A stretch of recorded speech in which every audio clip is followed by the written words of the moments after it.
Более 40 человек собрались в лицее имени Федора Кёся в селе Дизгинжа, где проходили соревнования, приуроченные празднованию 20-летия со дня образования гагаузской автономии, которое ежегодно отмечается в Гагаузии 23 декабря. В селе Дизгинжа по этому случаю состоялось первенство по шашкам среди двух возрастных групп – школьников и взрослых. Во-первых, мы хотим сказать от имени Федерации шашек и шахмат Гагаузии, что Дизгинжа – это очень спортивное село, здесь любят спорт, развиты очень хорошо виды спорта, как легкая атлетика, волейбол был на самом высоком уровне. Здесь всегда умели играть в шашки и шахматы, и мы ждали вот этого приглашения для того, чтобы в этот канун большого праздника 20-летия гагаузской автономии мы приехали в село Дизгинжа. На сегодняшнем мероприятии соревнуются две возрастные группы, и это очень отрадно, отмечают организаторы данного турнира, так как это является хорошим примером для подрастающего поколения. Игра проходит интересно, поскольку представлен на этом первенстве очень сильный состав шашистов.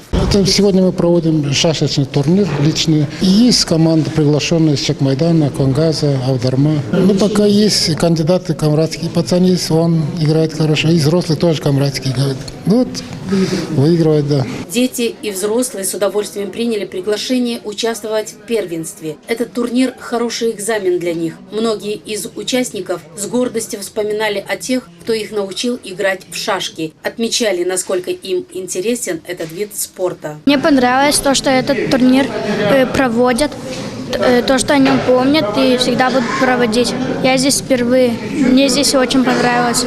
Я занимал в разных городах и странах местах. Играю года два, два с половиной. Да, я и шашки, и шахматы. Я играю в шашки 6 лет. Меня научил папа. Мне нравится эта игра. Я еще играю в шахматы. Я с Аудармы приехал со своими друзьями играть в шашки в этот турнир замечательный, который состоялся в этот день. Большое спасибо организаторам, которые составили этот турнир. Несмотря на то, что в селе Дизгинжа нет своего помещения для того, чтобы ребята могли в свободное время играть в шашки и устраивать спортивные соревнования, тем не менее примар села отмечает, что даже в такие сложные времена для развития спорта в этом селе прилагается максимум усилий. Довольно сложно, но вы знаете, в этом году нам удалось убедить советников, чтобы они нам выделили единицу по спорту. Вот благодаря советникам в этом году мы имеем методиста по спорту Андрей Васильевич Гагаус, который непосредственно занимается всеми спортивными мероприятиями. Довольно много молодых людей, которые имеют огромное желание заниматься спортом. У нас издревле, так сказать, был почитаем волейбол. Жители Гагаузии очень хорошо помнят 70-е, 80-е, начало 90-х годов, когда дизгинжинцы, волейболисты практически все призовые места занимали.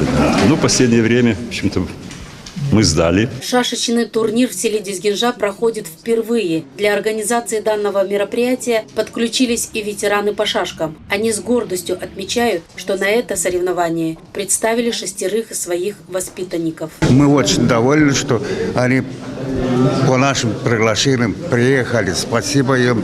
Я думаю, что лучше прийти, собираться здесь играть в шашки, чем идти там где-то драться. Здесь дисциплина. Ну, есть легенда, что далеко на востоке был жестокий царь, и он любил такие игры, которые он знал все игры. И когда он как говорится, вызвал к себе своих мудрецов и сказал: ну-ка придумайте новую игру, потому что все остальные мне уже приелись, надоели. Ну и мы придумали, один мудрец придумал шашки. Всех участников данного турнира организаторы поощрили утешительными призами, выразив надежду, что такой турнир станет традиционным в селе Дизгинжа. Ежегодно здесь будет проводиться итоговое спортивное мероприятие.